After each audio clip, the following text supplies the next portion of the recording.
Bienvenue à toutes et à tous. De nouveaux enseignants seront recrutés pour renforcer l'effectif dans les établissements supérieurs publics. Une session de recrutement se tient ces jours-ci à l'université Félix Houphouët-Boigny à cet effet. 500 enseignants sont candidats pour 220 places. Les enseignants qui seront retenus à l'issue de cette session seront connus à partir d'aujourd'hui. Les besoins exprimés en enseignement concernent des filières juridiques, sciences sociales et informatiques.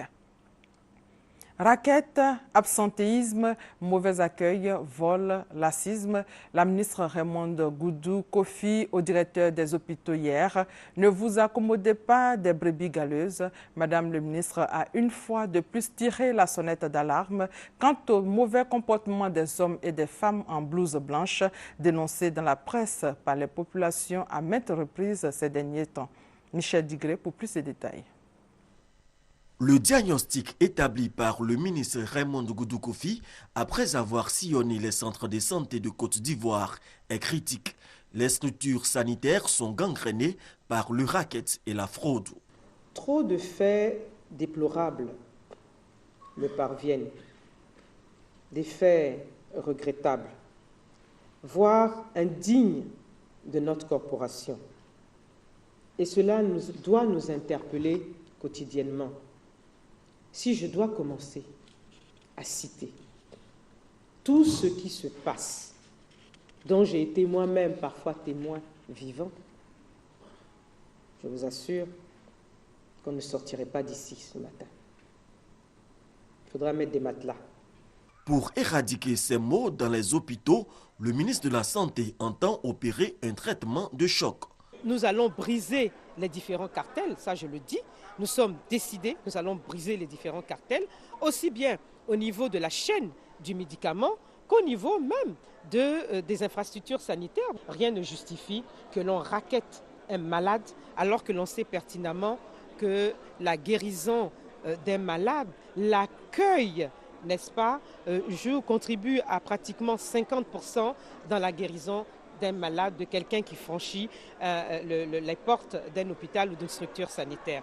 La pilule sera certainement difficile à avaler pour les agents véreux, mais le ministre de la Santé a été ferme.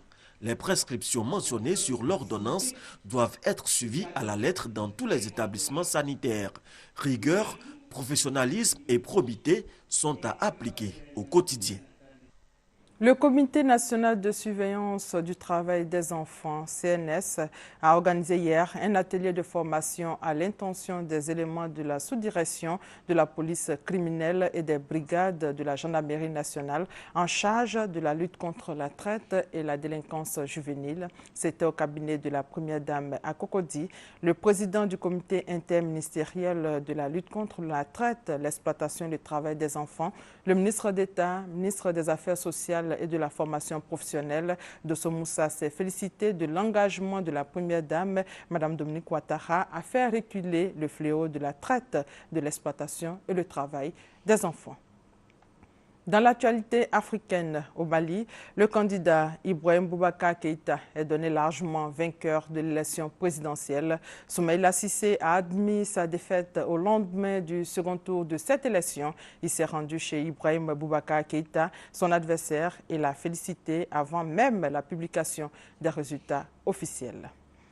Et par rapport à cette élection, le président Alassane Ouattara, président en exercice de la Communauté économique des États de l'Afrique de l'Ouest, a exprimé hier ses vives félicitations à Ibrahim Boubacar Keïta, vainqueur du second tour de l'élection présidentielle malienne.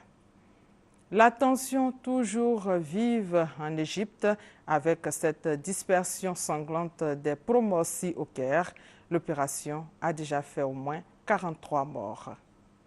Fin de ce flash, on se retrouve à 13h. Merci de votre fidélité.